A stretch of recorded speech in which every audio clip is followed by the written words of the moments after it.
uma boa noite a quem está conosco. Dizem que a gente não deve dar uma boa noite, sim um alô, tudo bem, porque as pessoas podem ver durante o dia, mas eu vou contrariar um pouco essa norma, apresentando, então, essa publicação, que é um dos tantos resultados do trabalho que o Grupo Letras na Rede vem fazendo desde 2020. O nosso grupo começou a se reunir na forma online, na forma virtual, pouco depois do início da pandemia, e sempre se focou em literatura, o foco principal é literatura, no sentido da divulgação e também no sentido dos estudos acadêmicos e divulgação da pesquisa, leituras teóricas, sempre de uma forma coletiva, né? Então, isso é uma característica do nosso grupo e um dos produtos é esse livro que nós queremos apresentar agora. O livro tem um título, Fator Indispensável de Humanização, que é uma dívida para com o estudo que o Antônio Cândido fez sobre o direito à literatura.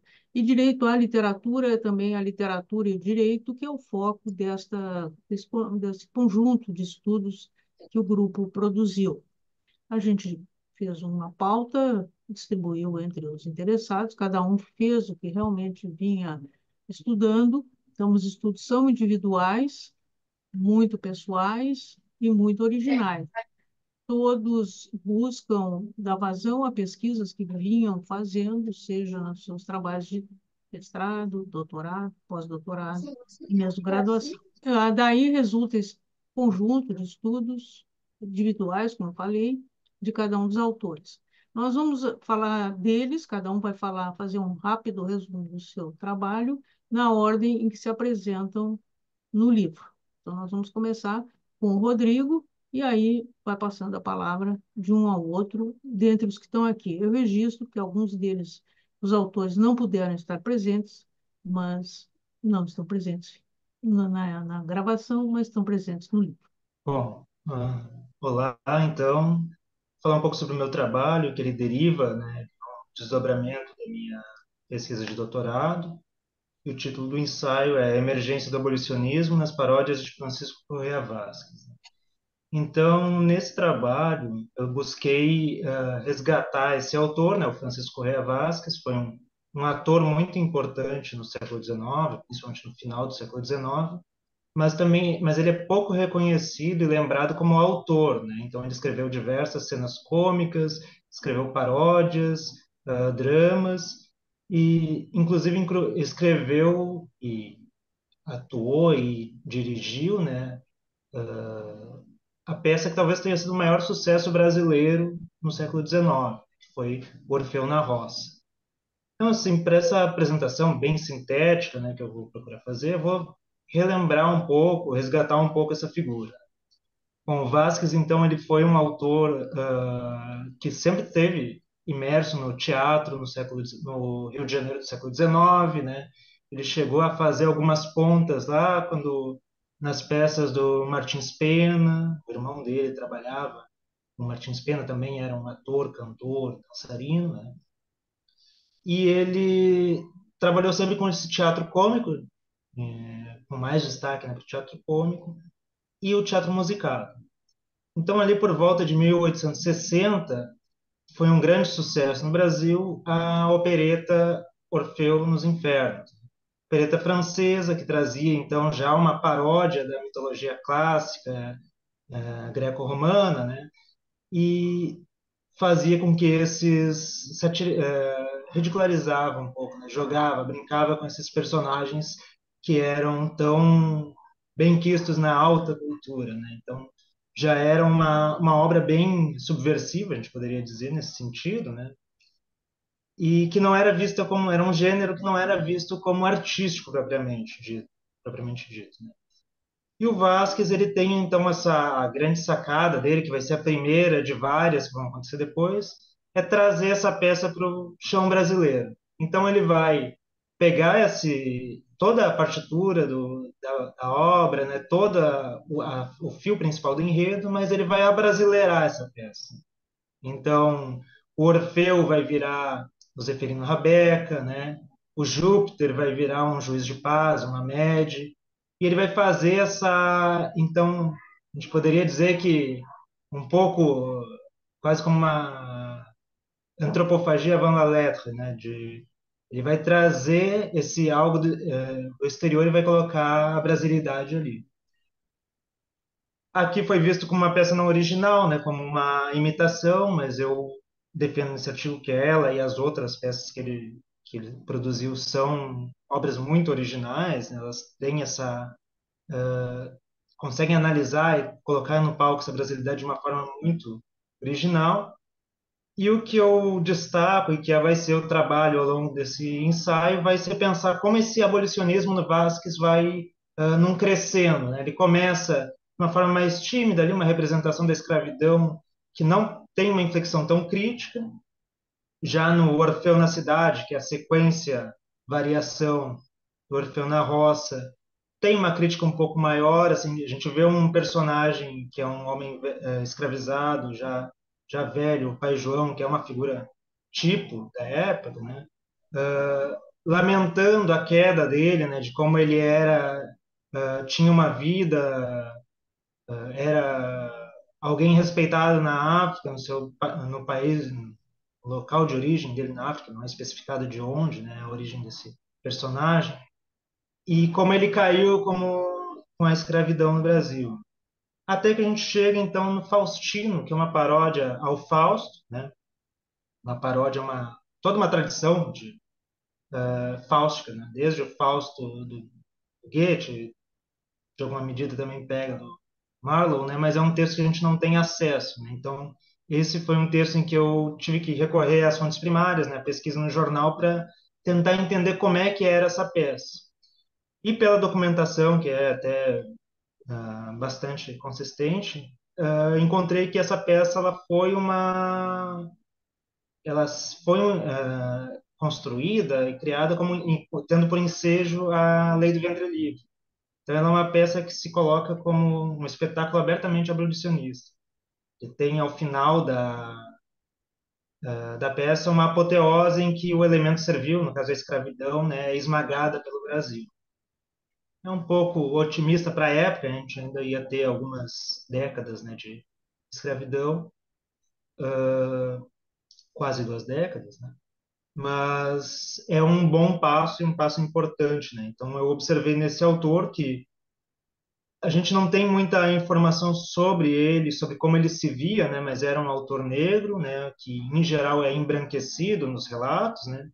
Mas a partir de cruzando os dados, né? A gente consegue identificar que ele era um autor negro e que militou muito pelo abolicionismo, né? Então assim, acho que é um autor e é uma obra que ainda merece muita atenção, né? Que é pouco lida muito mais pela história ali, né? E ainda tem muita coisa para ser desvendada. Acho que eu fico por aqui, então, né? Passamos para o próximo. Obrigado. Bom, a próxima sou eu, então. Olá, pessoal.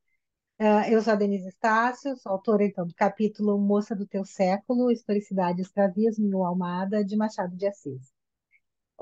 Esse trabalho, o trabalho que resultou nesse capítulo, é parte de minha pesquisa de doutorado sanduíche, em que eu me dediquei a esse poema que é pouco estudado pela crítica machadiana. O Almada representa a incursão do Machado no gênero herói cômico e teve a sua redação iniciada em meados dos anos 1870, nunca sendo publicado na íntegra pelo autor. O poema completo e o título foram organizados pelos editores de Outras Relíquias, obra póstuma de 1910 da Livraria Garnier. O poema narra, em forma herói-cômica, um episódio histórico de 1659 que envolveu o embate entre o prelado e o ouvidor do Rio de Janeiro, respectivamente o Manuel de Souza Almada, de onde tiraram o nome do poema, e Pedro de Mustre, Portugal. Em se tratando de obra pouco conhecida, o meu primeiro movimento para a escrita desse capítulo foi o de retomar a trajetória editorial do poema, que teve alguns fragmentos publicados pelo Machado na imprensa e em ocidentais, parte das poesias completas organizadas por ele. O segundo passo foi discutir o próprio gênero escolhido pelo escritor, o herói cômico. Este se trata de um gênero que parodia o épico e que possui exemplares conhecidos desde a antiguidade. O herói cômico encontrou bastante popularidade na passagem do século XVII para o XVIII, de onde vêm as principais referências utilizadas por Machado: Ledru-Tran, de Boileau, e o Aesop, de Diniz. Como o próprio nome indica, o herói cômico é um gênero que tem como característica o uso da linguagem elevada para tratar de temas baixos, e que depende do reconhecimento por parte de seu público das personagens e dos eventos ridicularizados e satirizados para obter o seu efeito cômico. Assim, o Almada compõe-se de uma colagem de referências poéticas.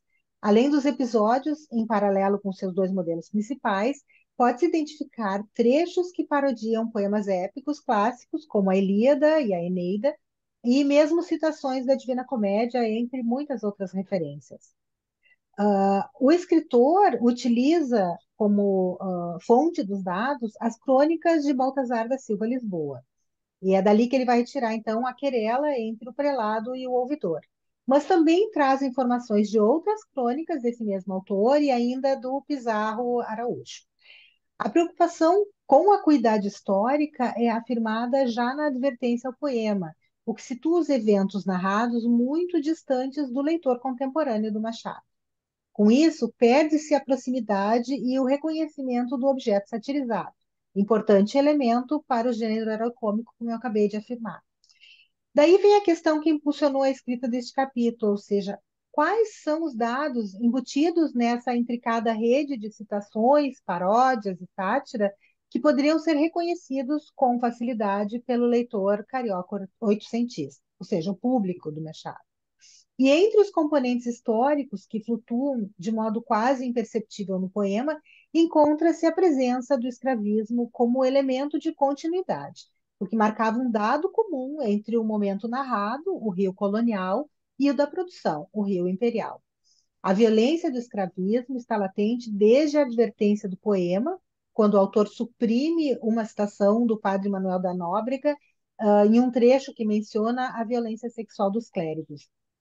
Mais adiante, contudo, em uma longa cena que parodia o canto 6 da Ilíada, ele apresenta o diálogo entre um padre e uma mulher escravizada que carrega o filho de ambos no colo, trazendo foco para o assunto que previamente havia sido elidido e chamando então atenção para essa presença dos escravizados no cotidiano daquele Rio de Janeiro seiscentista e que ao mesmo tempo é também presente no cotidiano dos cariocas no 900, no 800, desculpa. Ainda outros exemplos da presença do escravismo no poema, né? Como no caso de escravizados exaustos após carregar a cadeirinha do obeso protagonista, morro do castelo acima, da riqueza obtida pelo tráfico do pai da donzela disputada por dois pretendentes, entre muitos outros.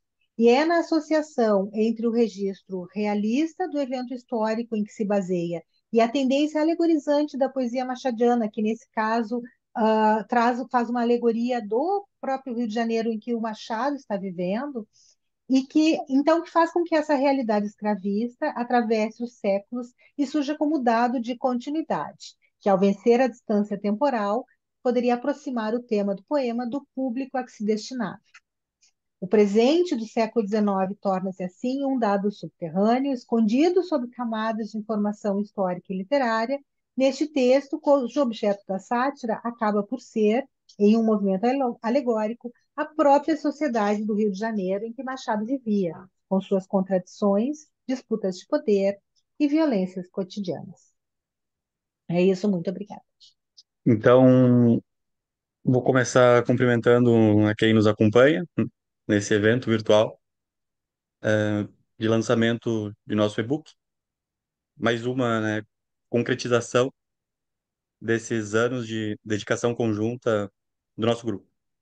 Eu entrei no grupo bem depois, né, da sua fundação, mas desde que me juntei em outubro de 2022, eu pude testemunhar e participar desse esforço colaborativo já em curso, né? Então, estamos aqui também, né, para celebrar o fruto de uma longa e forte parceria acadêmica.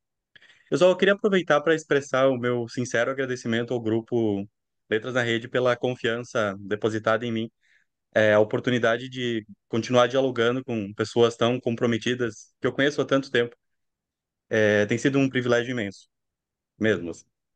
Bom, dessa vez eu contribuí com o capítulo Aloysio Azevedo e a não caricatura do negro, fruto da minha pesquisa de doutorado realizada no PPG, do Instituto de Letras da URGS, sob a orientação da professora Regina, e com financiamento da CAPES, por meio do programa ProBrau.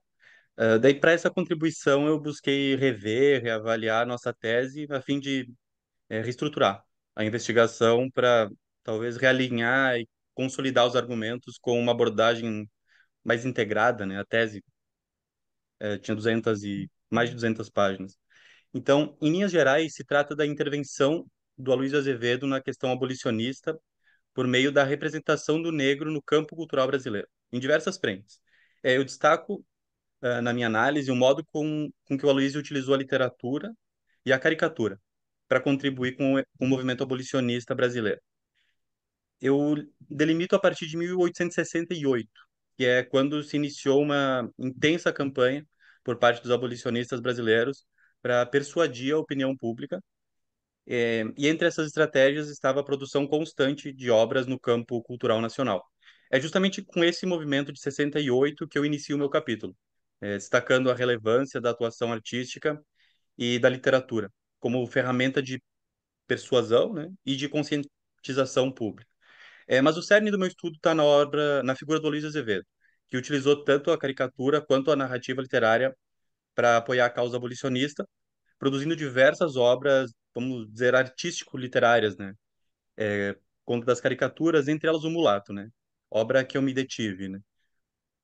Uma vez que a obra refletia a complexidade da experiência do Aloysio com as caricaturas, um período durante o qual ele aprimorou sua capacidade de capturar o interior da sociedade brasileira a partir desse olhar crítico e satírico. Então, eu procuro mostrar como a passagem do Aloysio pelo trabalho com as caricaturas foi decisiva para moldar a sua perspectiva literária.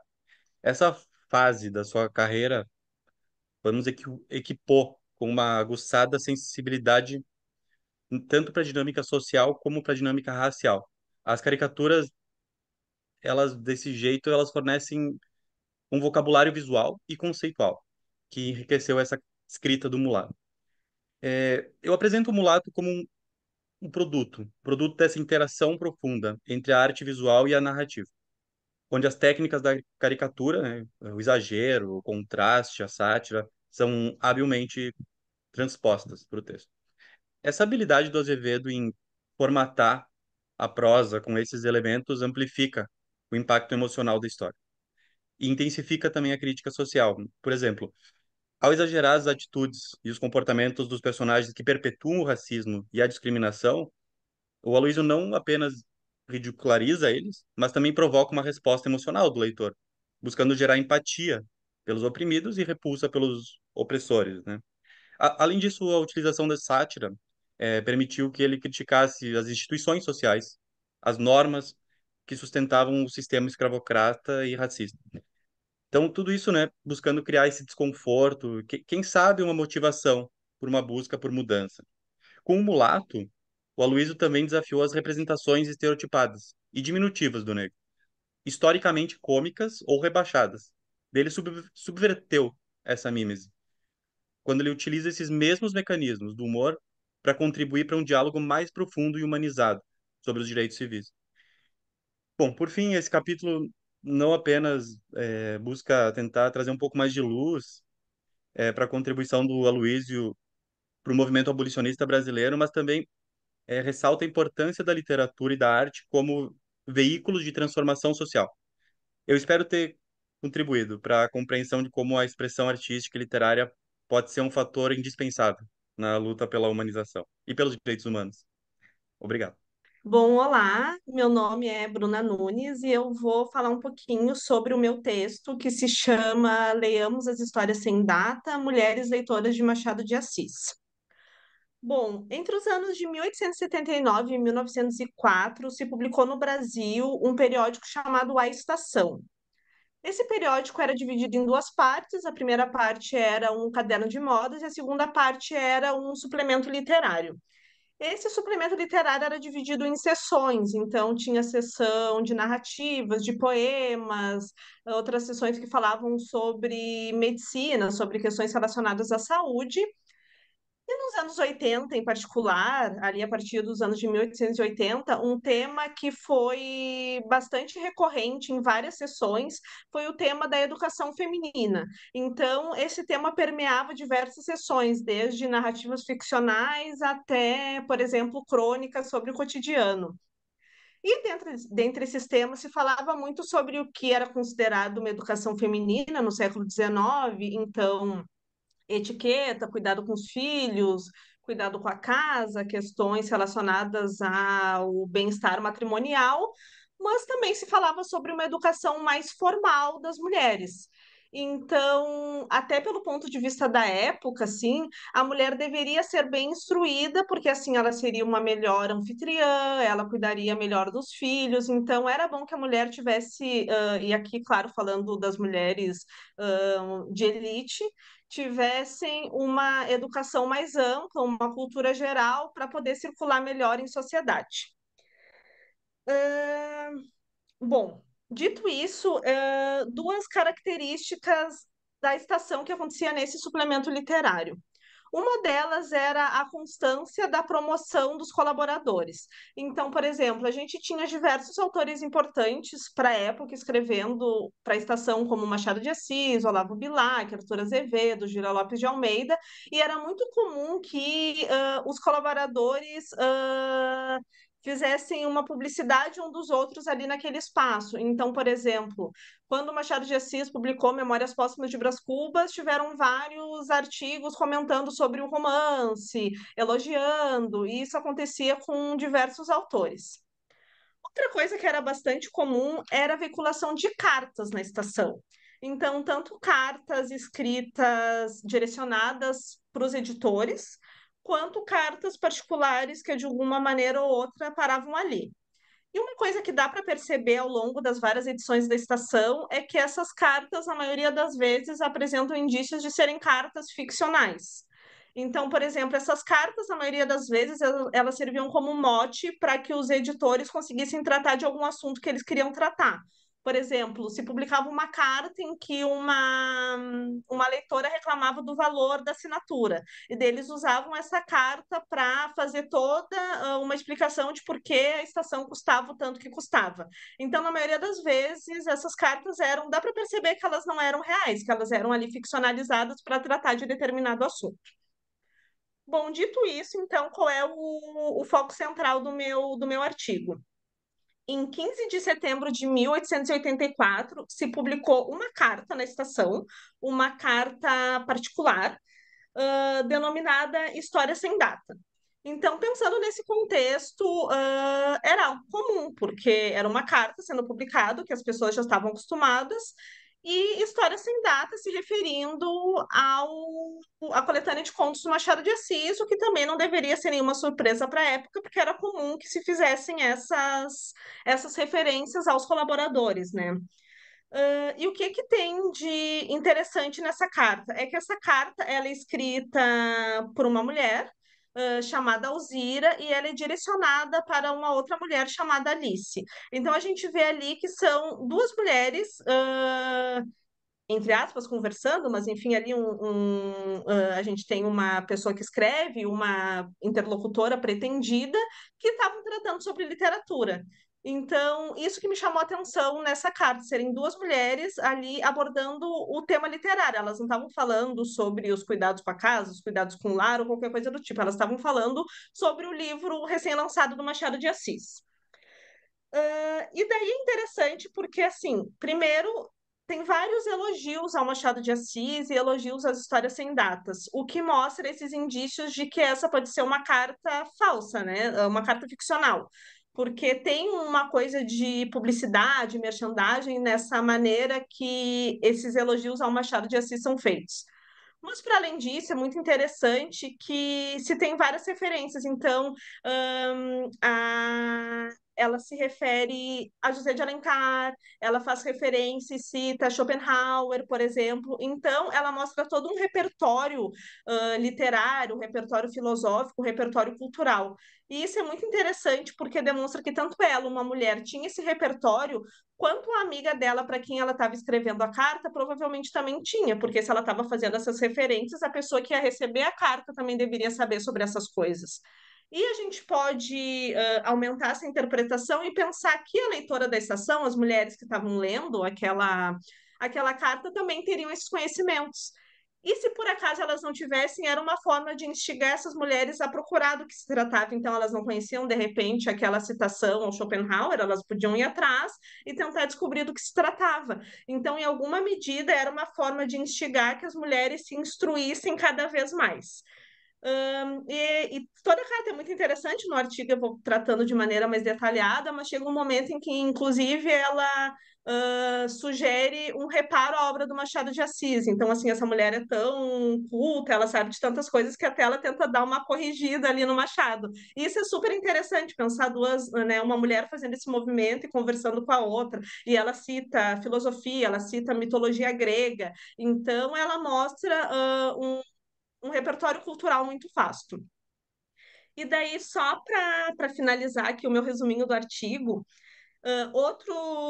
essa não é uma carta muito estudada, assim, não é um texto que é muito comentado, mas a Marlise Mayer e o Ivan Teixeira, eles não fizeram uma análise da carta, mas eles comentam sobre essa carta e os dois acreditam que tem indícios que provariam que a carta é, na verdade, escrita pelo Machado de Assis.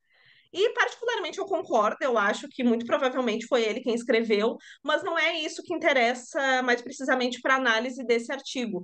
Para mim, o que importa mais é que, independentemente quem é o escritor por trás da assinatura, é uma mulher que assina. Então, a gente tem ali na estação uma mulher assinando essa carta e direcionando para outra mulher, e uma carta que está falando sobre cultura, sobre literatura, sobre filosofia. Então, para mim, é isso que interessa, mostrar como essa questão da instrução feminina, da educação feminina está sendo tratada no periódico e especificamente nessa carta. É isso, muito obrigada, gente. Bom, então eu queria cumprimentar todos que estão assistindo. Eu me chamo Mônica Chagas da Costa e o meu texto nesse livro está intitulado O Escuro Ainda Acalenta Seu Segredo, Relações entre Gravidez e Literatura, que é resultado da minha pesquisa de pós-doutorado, realizada sob a supervisão do professor Silvio Renato Jorge na Universidade Federal Fluminense. Eu pesquisei durante esse tempo do pós-doutorado a representação da gravidez, a presença ou a ausência dessa representação nos periódicos brasileiros do final do século XIX, e o que eu encontrei foi a completa ausência desse tema nesses periódicos. E justamente essa ausência, e esse vazio, né, me motivou ainda mais a escrever essa espécie de ensaio que vai tentar pensar realmente qual a relação entre o processo da perinatalidade e a literatura. Parece que nos últimos tempos tem havido uma certa ênfase nos estudos das ciências humanas em geral, no sentido de investigar processos sociais e históricos relacionados à gestação. Mas o que aparenta acontecer é um certo silenciamento desse tópico quando a gente vai se voltar para o estudo da literatura. E esse silenciamento não é uma resposta a uma ausência desse tipo de representação na própria literatura, que enquanto, né, objeto de estudo apresenta esses temas, porém, por algum motivo, né, eles são desviados, ou eles são silenciados, ou enfim, eles são parcialmente ignorados quando se estuda o texto literário. Então, a minha tentativa nesse ensaio é retomar alguns estudos que foram feitos sobre a história da gravidez, de práticas sociais que estão associadas ao processo perinatal e o processo reprodutivo em geral, e muito calcada numa leitura da poeta e filósofa americana Adrienne Rich, que vai fazer uma diferença entre a ideia de maternidade enquanto instituição patriarcal e a ideia de maternagem enquanto uma experiência individual rica em potencialidades e também potencialidades artísticas, né? Então, eu vou acompanhando esses estudos e propondo essa reflexão sobre esses tópicos dentro do próprio campo dos estudos literários, por uma qualidade muito particular da literatura, que é conseguir oferecer, de alguma maneira, participação na experiência que pode não ser radicalmente alheia, né? Então, a minha ideia é que a gente pode, a partir do estudo da perinatalidade enquanto objeto de representação literária, repensar também os modos como a gente entende esses processos e vivencia esses processos, né? Em linhas gerais, eu vou ser bastante breve hoje. Em linhas gerais, esse é a ideia do ensaio. E é uma proposta também, e é um chamado a esse tipo de leitura, né? E eu agradeço. Obrigada. Boa noite a todos. Eu gostaria de cumprimentar inicialmente meus colegas, a professora Regina, antes de mais nada, gostaria de agradecer a iniciativa da professora Regina Zilberman, por ter nos possibilitado, junto ao programa de pós-graduação em letras da Universidade Federal do Rio Grande do Sul, esta coletânea. Então, eu gostaria de deixar registrado meu agradecimento e dizer que eu fico muito feliz em poder contribuir com esta coletânea, com um texto que se debruça no estudo de duas autoras negras contemporâneas, gostaria de ressaltar, que faz parte de um recorte, né, da pesquisa de pós-doutorado na Universidade Estadual do Maranhão, que contempla o estudo de 5 autoras, né, que são elas Roberta Tavares, Maria Helena Vargas, Conceição Evaristo, Jaredia Reis e Riane Leão.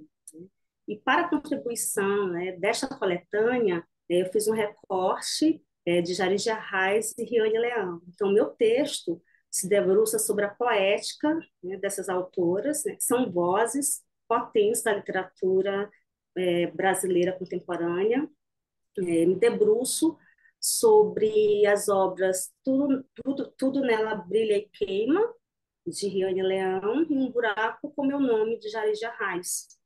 Então, a poesia dessas autoras é uma poesia carregada de etnia, de classe, de corporalidade, e se configura como uma produção literária profícua, uma vez que desloca mulheres negras dos ambientes subalternos, né, estabelecidos por uma sociedade constituída pelo preconceito racial e firmada no modelo branco como arquétipo estético a ser seguido.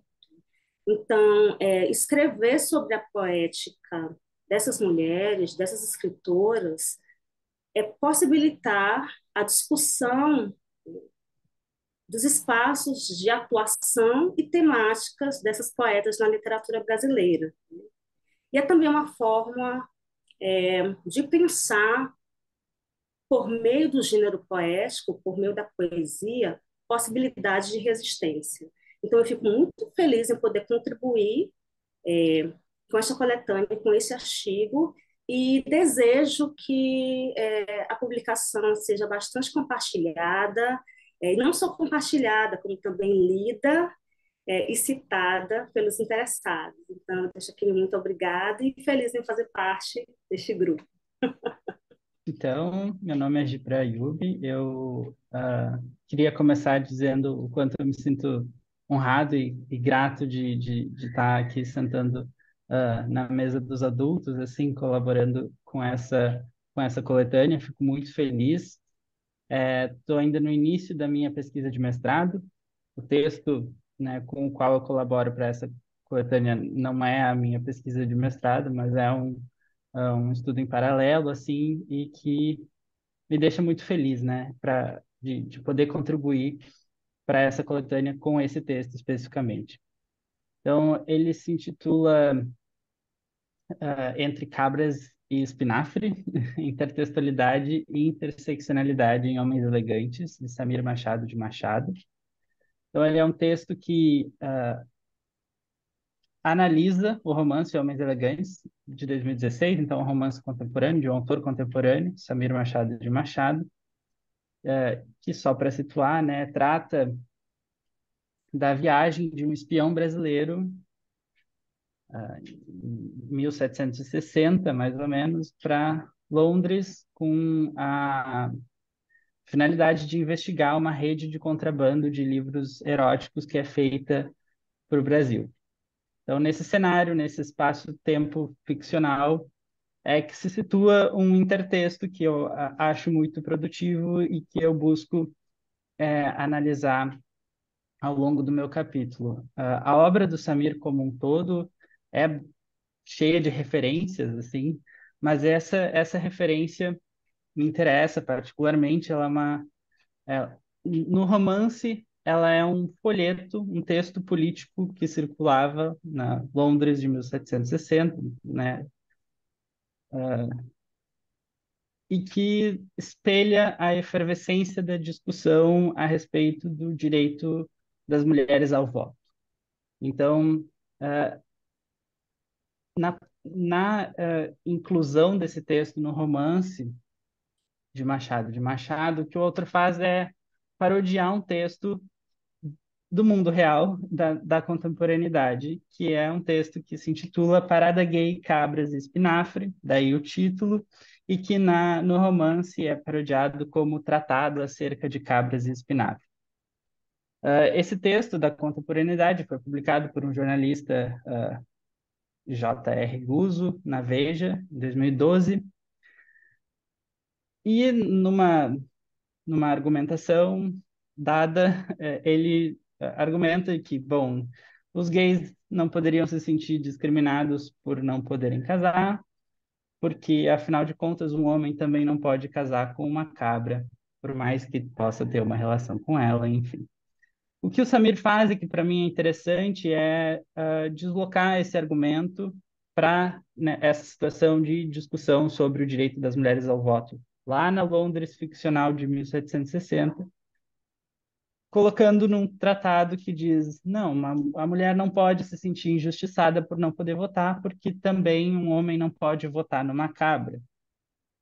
Então, ele usa a mesma estrutura argumentativa, usa o mesmo estilo do texto propriamente dito, e sinaliza o que para mim é um convite para pensar essas questões mais interseccionalmente, e aí por isso intertextualidade e interseccionalidade, pensando que, assim como o direito de uma minoria pode ser facilmente relativizado e posto em dúvida, também o direito de outra minoria, mesmo um direito já conquistado, já estabelecido, também pode.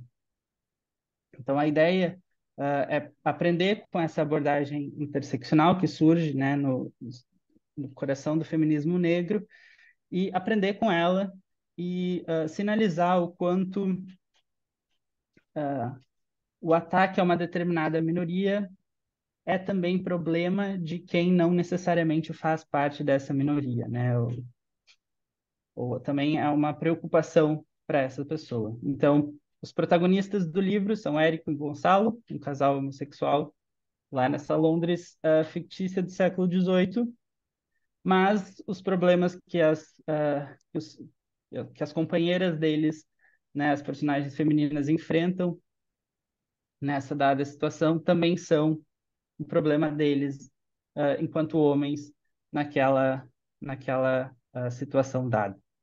Então, é isso. Acho que é isso. Muito obrigado. Então, esses são 7 dos 10 ensaios que compõem o nosso fator indispensável de humanização, literatura e direitos humanos. Há mais 3, além desses 7 aqui apresentados de uma forma bastante sumária, e eles podem ser todos encontrados num livro em edição gratuita, um e-book em edição gratuita, disponível a todos no endereço que vai aparecer ao final dessa emissão. Então, eu queria agradecer a quem colaborou, principalmente esse grupo, que é um grupo muito criativo. É possível, já por esses resumos, perceber quão originais são os textos, o quanto que eles investem em temas que são contemporâneos, mas, ao mesmo tempo, não suficientemente investigados, e tudo que nós temos para aprender com essa moçada aí que vocês têm pela frente. Eu fico muito feliz em poder compartilhar isso e ajudar na medida do possível e aprender demais com eles e elas.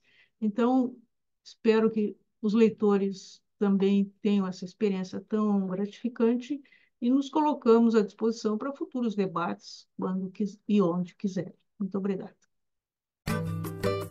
Ficou com alguma dúvida? Você pode deixar suas perguntas aqui nos comentários deste vídeo ou interagir com a gente nas nossas redes sociais. Quer ficar por dentro de tudo? Aproveita e segue a gente.